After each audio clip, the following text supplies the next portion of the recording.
Okay, so welcome to our Miracle Board live stream. For those of you who don't know me, I'm Corinne Grillo, the creator of the 7-Day Miracle Challenge. I love angels. I rock angels. The angels came into my life several years ago, and I went from living in complete darkness into living a life literally full of miracles. And it all started with one big ass miracle that blew my mind so much that I had no choice but to be a believer. Um, yeah. Well, I'll let you know what it is in case you don't know. There was a bird that landed in front of me with a broken wing, and then I asked the angels to take him out of his suffering, and I watched before my very eyes this bird divide into three healthy birds and fly away. And the presence that I felt, right? It was like, angel bumps, just tingles, chills up and down, and it was beyond love. It was is a feeling of beyond love, something way better than parent love, way better than any love that we knew here. And that day really changed my life forever. And it helped me do the one thing that I'm going to talk to you about, you having to do if you'd like to live in purpose, live your soul mission. Sorry about that. I'm back. Fulfill the obligations, or fulfill your deepest dreams, wishes, and desires to be of service. And so I'm going to get to that one thing, but first I want to tell you a little story. Anyone who's showing up to God Bless the Weirdos has a sense that there's something off about them. And I also knew from a very young age that I was a little different. I could tell by how people responded to me, even from the adults, the adults around me. I would say certain things and they'd look at me like, what the hell did she just say? Like how did she know that? Or where did she get that from? I always had, oh, thanks for all the hearts, guys. Keep them coming. Keep them coming. So I love knowing that you're here with me. And so over time, because I was a little odd, people called me too sensitive. In my family, I was known as the girl who, cried every day. I just cried every day. And the way I grew up, there was a lot to cry about. But even when nothing was apparently going wrong, I just would find reasons to cry. And I felt so, I learned how to become ashamed of my vulnerability because, I guess you're supposed to, tough it out. And so Kim is saying, yes, yes. And Blair's saying, me too. And so I had such a sensitive heart. And so over time, I learned how to try and blend in. And over those years, I tried to squeeze myself into this little box. Like, in order to be strong, you have to stop crying. And there's no such thing as spirits. There's no such thing as, so I remember even in high school, I pulled my calculus teacher aside and I was like, hey, have you ever thought about this? And what if there's beings right here with us, but the reason why we can't see it is that they work with a different light source? What do you think about that? Do you know what his his response was? He's like, I think you should go to church with me. Like, he was concerned.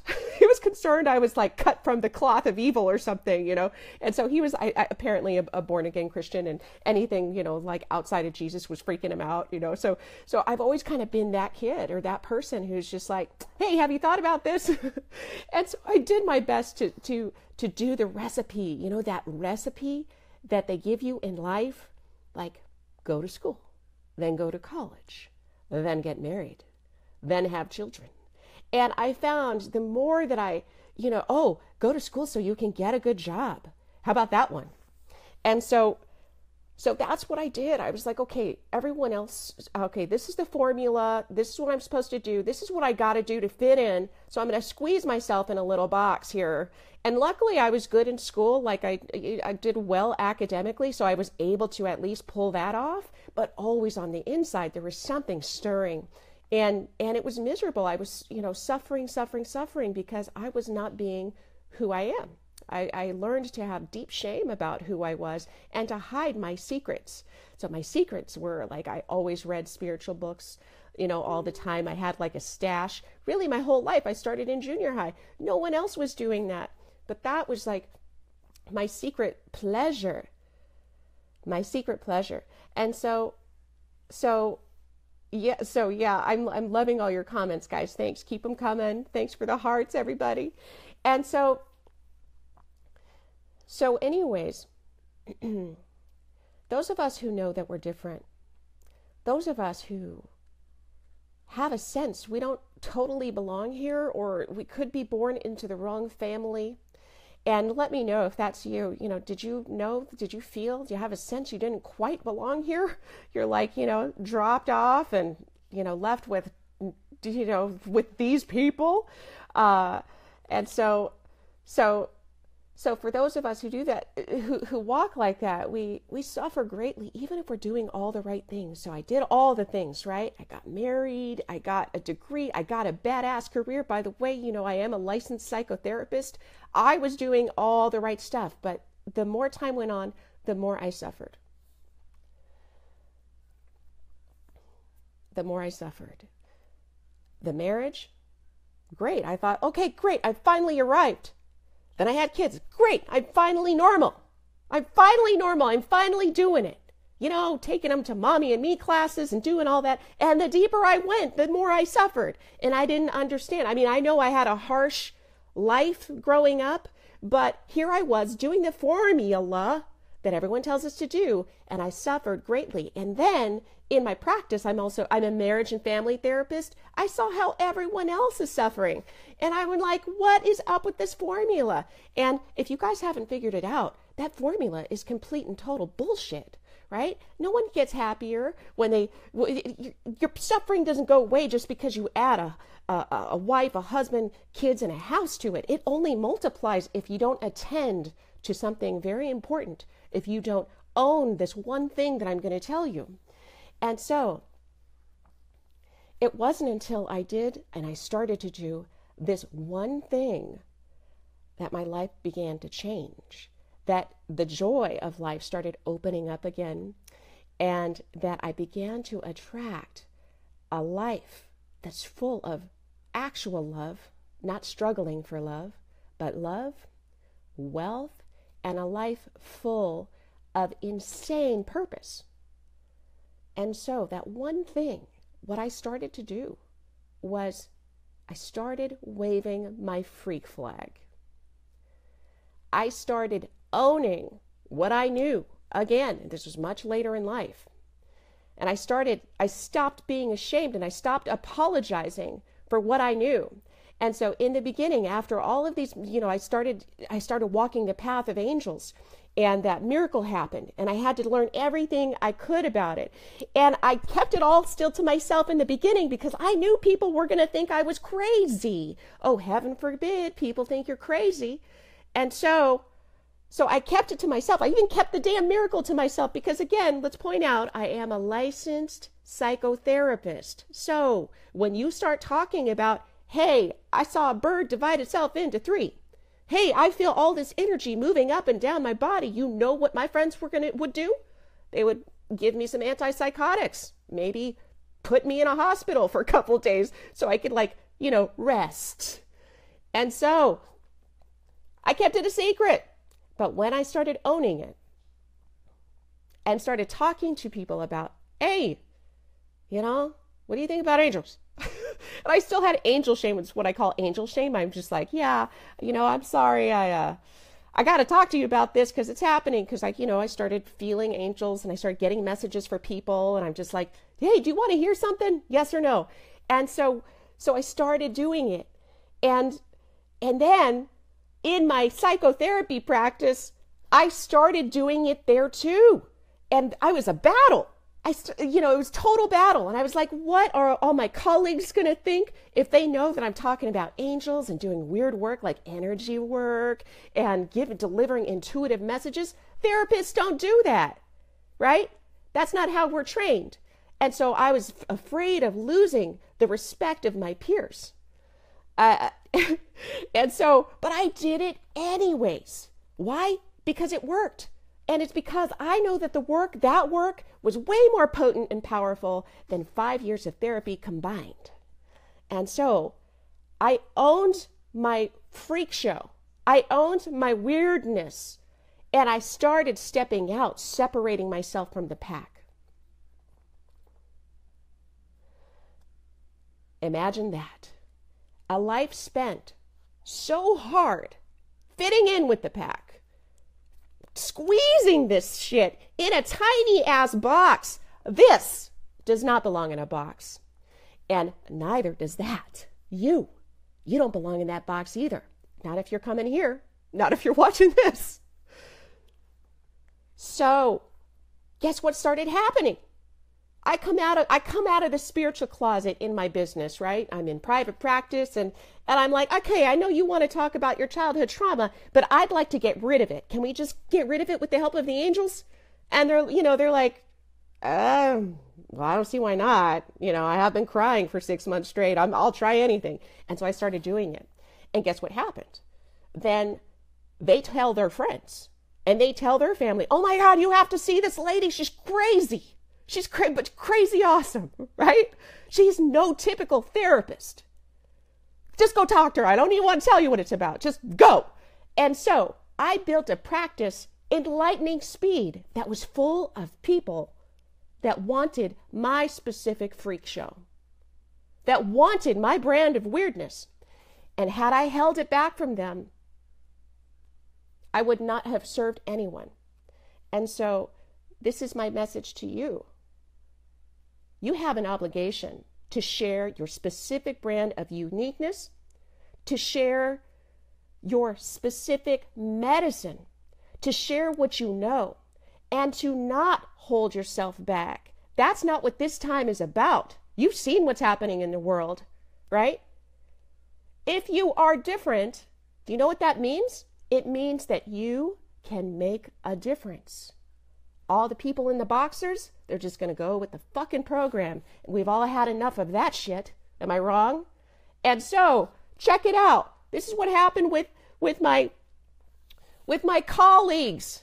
They see people are coming in like I'm overbooked, right? I'm overbooked. I'm grinding hard because I don't have enough time to see everyone that wants to come and see me, right? There's not many therapists that have that fucking problem. And so I went to a law and ethics course. We have to do CEUs. We have to do CEUs, continuing education. I am with a whole room of people and they start complaining about how the only way that they get clients is through insurance and that they're getting paid half the rate and they're seeing clients that they don't actually love seeing. They're just doing it because that's the only way they can get clients. And I am literally the only person in the room who's flowing in abundance, right? There's no insurance. Everyone's private pay. I'm making 3 times per hour more than those people. Why? Because I owned my freak show. I started saying it out loud and I started doing it no matter what. And I stopped caring about what other people thought of me because I knew that there's beauty, that there's blessings, that there's miracles to be had for everyone that came into contact in that particular office, and I was no longer holding it back. I stopped having angel shame, and I started stepping up and showing up for myself, owning myself.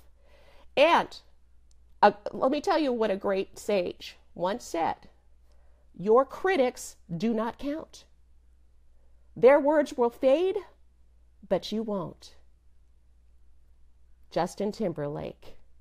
So, if you're out there wondering why your life is shitty, wondering why you hate your career, wondering why you ain't making cash, wondering why you're suffering like I did, it's because you're not showing up. You're not showing up for yourself. And it's hard. It's really hard to do on your own. And you need support. We need support. Luckily, I had a few close friends that got it. I had to give them a few angel sessions for them to totally get it. After their first angel session, they're like, holy shit. And I'm like, I know, that's what I've been trying to tell you. Angels are real. And so step by step, waving my freak flag, owning my freak flag, even to what I do now. An angel lady who's talking to people internationally about angels. And on top of that, I cuss my ass off. Who does that, right? This ain't no Doreen Virtue. And it's because I'm showing up for myself. I am unapologetically myself. And I invite you to do the same. So I ask you, what is your special brand of medicine that you've been holding back? How have you been dreaming about living, but you have not been letting yourself do it? You haven't been letting yourself go there. Your angels are always guiding you. They're lighting up the path. And I got nudges like, do this shit in your private practice. You'll still be a professional, okay? Urging me. And that the angels slowly but surely, through the help of my intuition, led me into a life that is beyond my wildest dreams. And that's what it takes for you, is to listen to that crazy ass voice that wants you to do really crazy things that you think you're not capable of yet. You have to follow that voice. That is your path to freedom. That is your path to living a full life of purpose. And you guys, really, there's something inside of you that is trying to break free. But you are the only one with the key. You are the only one that's going to set it free, that's going to allow it to fully unfold. And that box that you're in is way too small for you. It's way too small. So, weird is the new black. Weird is the new black. And that's what I found. The more off the wall and honest I got, the better things got. So, what's essential is that you have an incredible community of people around you. People that support your weird ass journey, whatever it is. And that you stop at nothing. You stop at nothing. When they tell you no, when someone says that's ridiculous, when someone says you're not capable of that, when someone tells you you can't do shit with the angels, what are you going to do? What kind of career is that? And then when you hear that voice, you know that's just voices. That's not the truth. And that it's your obligation to pursue your wildest, weirdest ass dreams. Paula's saying everyone's telling her she's crazy, but that doesn't bother me. Good. You have to get there. You have to get there. I'll tell you, I really hit my stride in my 40s. That's when I really stopped caring. Blue hair and all, right? And so I hope that this helps you. I want to hear, what's your special medicine? And I want you to really today contemplate that. Where are you still living in a box that's not yours? It's not designed for you. Let the other sheep live in that box, but your life is this beautiful thing that's waiting for you to take hold of it.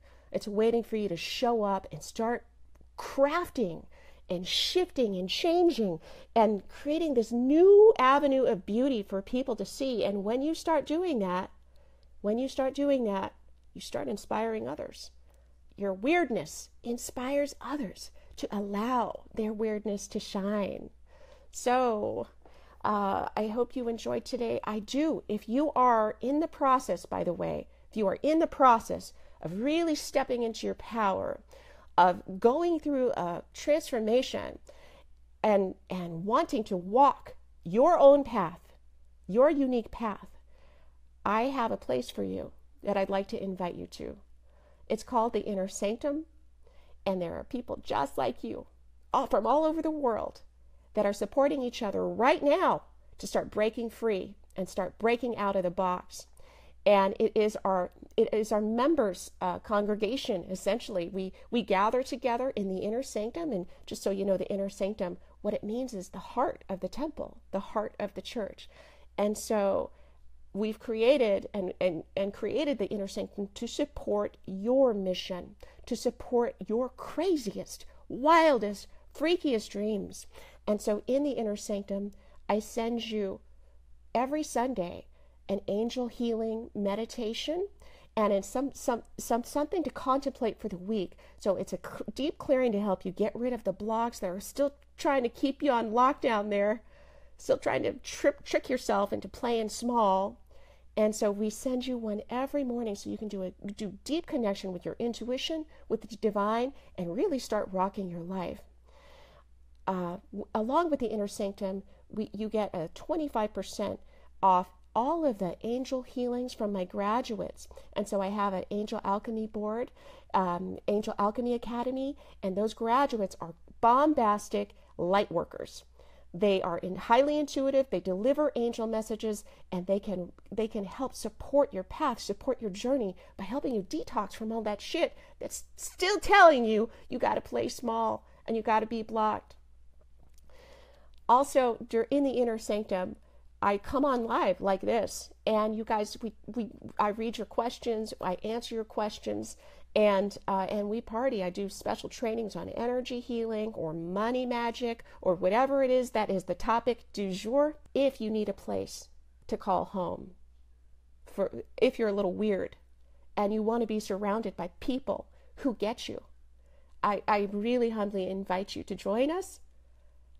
The Inner Sanctum is only $22 a month, and you get all of that for just $22 a month. And